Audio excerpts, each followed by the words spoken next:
Hello friends, welcome back to our channel. তোমরা সবাই কেমন আছো? আশা করি ভালোই আছো। আমি অনিন্দিতা, সুপ্রীতি মণ্ডল চ্যানেলে তোমাদেরকে অনেক অনেক অনেক ওয়েলকাম জানাই। তো বন্ধুরা, সন্ধ্যার সময় ব্লগটা স্টার্ট করছি। তো আমরা রেডি সেডি হয়ে পড়েছি দুই যা মিলে। তো দুই যা মিলে কোথায় যাচ্ছি এত সন্ধ্যার সময় বা হঠাৎ করে বেরিয়েছি কেন? তো তার জন্য বন্ধুরা কী করতে হবে, ব্লগটা তোমাদেরকে দেখতে হবে। তো চলো বন্ধুরা, দেখো আমরা রেডি হয়ে পড়েছি। তো আমরা যাচ্ছি বিয়ে বাড়ি। বিয়ে বাড়িটা হচ্ছে আমাদের ছোটো ননদের বান্ধবীর ঘরে বিয়ে বাড়ি। তো আমরা দুই জায়ে বেরিয়ে পড়েছি, আর তোমাদের দাদাভাই অনিও বেরিয়ে পড়েছে। কিন্তু হ্যাঁ, আমাদের ছোট ননদ সে যাচ্ছে না, সে তার অসুবিধা থাকার জন্য সে যাবে না। ওই জন্য মানে নেমন্তন্ন তো করেছে, নেমন্তন্ন রক্ষা তো করতেই হবে। তো সে বললো তো আমি যাচ্ছি না, তো তোমরা যাও ঘুরে এসো, না হলে লোকের ঘরে কি বলবে, খারাপ ভাববে হয়তো। তার জন্যই আমাদের যাওয়া। আর সে তো যেতে পারছে না, তো সে না যাওয়ার জন্য একটু মন খারাপ হচ্ছে, কারণ তার বান্ধবী তো তো সে যেতে পারছে না। আমরা দেখো রেডি হয়ে পড়েছি, অনেকে এবার জুতো পরাচ্ছি, গাড়ি চলে এসছে। তো সে তো তাড়া দিচ্ছে জুতো পরার জন্য, কিন্তু জুতোটা পরতে তো একটু সময় লাগবে, সে সেই সময়টাও দিতে নারাজ, যেহেতু তোমাদের দাদাভাই আগে গাড়িতে উঠে পড়েছে তার জন্য। তো দেখো, এত বৃষ্টিও হচ্ছিল আর প্রচুর বাজও পড়ছিল, কিন্তু কি আর করা যাবে, লোকের ঘরে এত করে ডেকে গেছে, না গেলেও তো খারাপ দেখাবে। সেই দেখো কিভাবে বাজ পড়ছে, দেখেই ভয় লাগছে, তবুও আমরা গাড়ি করে গেছি। তো কাঁথিতে পৌঁছে গেছি। কাঁথিতে দেখো লোক, বৃষ্টি পড়ছে কিন্তু লোক যে কম সেরকম নয়, লোকও আছে কাঁথিতে। আর এত জোরেও বৃষ্টি পড়ছে না, কিন্তু বাজ পড়ছিল প্রচুর। আর আমরা দেখো ট্রাফিক জ্যাম হওয়ায় ট্রাফিক সিগন্যালও দিয়ে দিয়েছে। তো সে তো কিছু করা যাবে না, যেতেও পারবে না যতক্ষণ না গ্রিন সিগন্যাল দিচ্ছে। তো দেখো আমরা দাঁড়িয়ে আছি, সে লাইনের সিগন্যাল দেয়নি বলে সে লাইন চলছে, এ লাইনে বন্ধ করে রেখেছে। এমনিতেও দেরি হয়ে গেছে আমাদের বেরানো, প্রায় 7:30 মতন হয়ে গেছে। লোকের ঘরে কখন পৌঁছাবো, লোকের ঘরে তো গিয়ে আর খেতে বসে যেতে পারবো না। আত্মীয়ের বাড়ি যাওয়া মানে একটুক্ষণ তোমাকে অপেক্ষা করতে হবে, লোকজন কথা টথা বলবে। তো যাই হোক, সিগন্যাল ছেড়ে দিয়েছে, আমরা আবার রওনা দিয়েছি। তো রাতও হয়ে গেছে। আমরা তো এই প্রথমবার যাচ্ছি, তো আমরা তার বাড়িও কোথায় জানি না। কিন্তু হ্যাঁ, বোনের বান্ধবী এতটাই ভালো ছিল যে সে আমরা যাচ্ছি বলে, বোন তো যাচ্ছে না, তো বোনের কাছ থেকে আমাদের নাম্বার নিয়ে আমাদেরকে ফোন করছিল যে আমরা কোথায় কত দূরে পৌঁছেছি, বা রাস্তা কোন দিক দিয়ে যাব না যাব, সে সবটাই বলে দিচ্ছে। তো আমাদেরকে ঘন ঘন ফোনও করছে। তো আমরা বলছি হ্যাঁ আমরা যাচ্ছি। তো দুই যাই মিলে গাড়ির ভিতরেও দেখো ভিডিও করছি, অন্ধকার মানে ফ্ল্যাশ জ্বালিয়ে ভিডিও করছি। তো এই যে দেখো তার বাড়ির কাছে পৌঁছে গেছি, কিন্তু আমরা তো গাড়ি করে গেছি, গাড়ি ঢুকবে না বলে তার বান্ধবীর ঘরে অটো ঠিক করে দিয়েছিল। তো সেই অটো করে আমরা বাড়িতে যাচ্ছি। আমরা অটো থেকে নেমে পড়েছি তার বাড়ির সামনেই। এই যে দেখো তার বিয়ের প্যান্ডেল, খুব সুন্দর প্যান্ডেলও হয়েছে।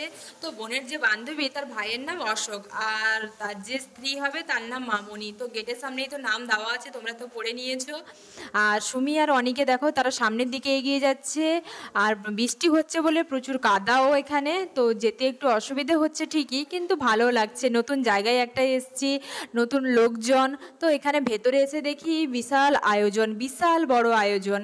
তো মেয়ে আর ছেলে বসার জন্য যে জায়গা করেছে, সে জায়গাটা খুব সুন্দর ফুল দিয়ে সাজিয়েছে। আর এখানে অনেক ধরনের স্টল আছে, ফুচকা, কফি, আরও বিভিন্ন ধরনের। তো সবটা ঘুরে দেখিনি, আমরা এই ঢোকার মুখেই দেখতে পেয়েছি।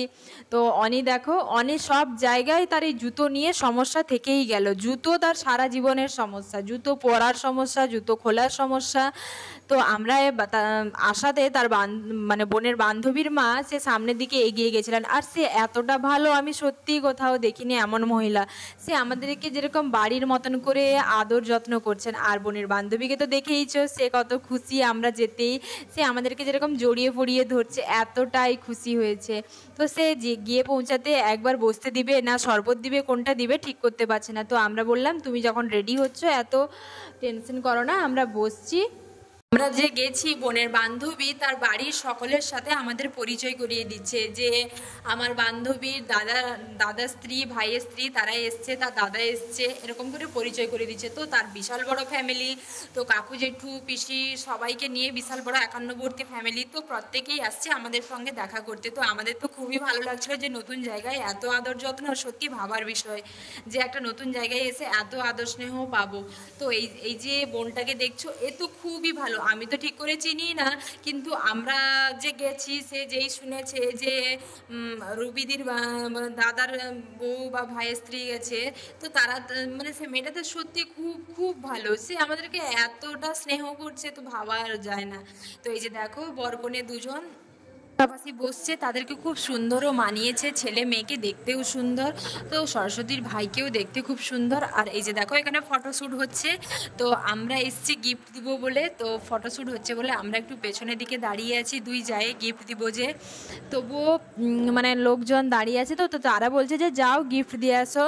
তো আমরা গিফট দিয়েছি, তো গিফট দেওয়ার ভিডিওটা করতে পারিনি, যেহেতু দুজন একসঙ্গে গিফট দিচ্ছিলাম বলে গিফট দেওয়ার ভিডিওটা ঠিক করে করতে পারিনি। তবুও দেখো লোকজন ভিড় হয়ে গেছে, একে একে করে বউয়ের হাতে গিফট দিচ্ছে। তো সেই সুযোগে আমি আর সুমি দুজন রিলস বানিয়ে নিচ্ছি। সুমি বলছে দিদিভাই এখানে তো ঠিক করে শুনতে পাবো না, তো রিলসটা ঠিক করে করা যাবে না, তো সেই কারণেই বলছে যে হেঁটে আসা রিলসটা তো করতেই পারি, এটা তো আর শোনার কোনো ব্যাপার নেই, একটু হাঁটতেই হবে। তো দেখো আমি হেঁটে এসে বসে পড়েছি, মানে একটু আলাদাভাবে রিলসটা করেছি। তো এখানে দেখো লোকজন, তার বাড়ির লোকজন আর হয়তো গ্রামের লোকজন, ভালো মন্দ সব রকম মিশিয়ে যে লোকজন এসছে তারা গিফট দিচ্ছে। তো আমি বসে নিজে নিজে সেলফি তুলছি আর সুমি সামনের দিকে বসছে। তো আমাদের ভিডিও করা দেখে এখানে অনেক লোক দেখে খুব খুশিও হচ্ছে, আর তারা ভাবছে হয়তো আমরা মেয়ের ঘর থেকে এসেছি, কিন্তু আমরা যে ছেলের দিদির বান্ধবীর ঘর থেকে এসেছি ওটা ওরা বুঝতে পারছে না। তো দেখো এখানে খাওয়া দাওয়ার ব্যবস্থা করেছে, তো প্রচুর বৃষ্টি হওয়ার জন্য লোকের বাড়িতে খুব অসুবিধায় পড়েছে, যেহেতু অনেক লোকের ব্যাপার, তবু আর কি করা যাবে, বৃষ্টি হলে তো বৃষ্টিকে আর আটকানো যাবে না। তো দেখো এখানে লোকজনও ভিড় হয়ে গেছে খাওয়ার জন্য, যেহেতু রাতও অনেক হয়ে। বন্ধুরা তোমরা তো জানো গ্রামাঞ্চলের মানুষ তাড়াতাড়ি খেয়ে নেয়, তো তার জন্য এখানে খাওয়া দাওয়া শুরু হয়ে গেছে। তো আমরাও খেতে বসে গেছি, কারণ আমাদেরকে তো বাড়ি ফিরতে হবে, প্রায় 9টা বাজতে যায়, জন্য আমরাও বসে পড়লাম। দেখো আমি আর সুমি একদিকে বসছি, আর তোমাদের দাদা ভাই আর অনি একদিকে বসছে। তো বৃষ্টিও পড়ছে হালকা হালকা, খুব জোর নয়, হালকা হালকা বৃষ্টি, আর এত জোরেও বৃষ্টি হচ্ছিল না, হালকা হালকা গুঁড়ি, কিন্তু একটু বাজ ডাকছিল। তো দুই জায় মিলে খাওয়ার আগে একটু সেলফি তুলে নিচ্ছি, খেতে বসবো যে। তো এই যে দেখো আমাদেরকে পাতা আর কাঠ দিয়ে গেছে, তো আমরা কি খাবো সেটা দেখাচ্ছি, শুধু দেখো। তোমাদের দাদাভাই ক্যামেরা করে দিচ্ছে, তো সে প্রথমবার ক্যামেরা করছে, তো বিরক্তি হয়ে যাচ্ছে ক্যামেরা করতে গিয়ে, তবুও কি করা যাবে, করে দিচ্ছে মোটামুটি, এত রাগও দেখাচ্ছে না। তো বন্ধুরা আজকের ভিডিও কেমন লাগলো, আমাদের বিয়েবাড়ির ভিডিও অবশ্যই তোমরা কমেন্ট করে জানাবে কমেন্ট সেকশনে, আর বন্ধুরা লাইক সাবস্ক্রাইব করতে কিন্তু ভুলবে না। আর তোমরা ভালো থেকো, সুস্থ থেকো, দেখা হবে পরের ব্লগে। তো আজকের মতন এখানেই শেষ করছি বন্ধুরা।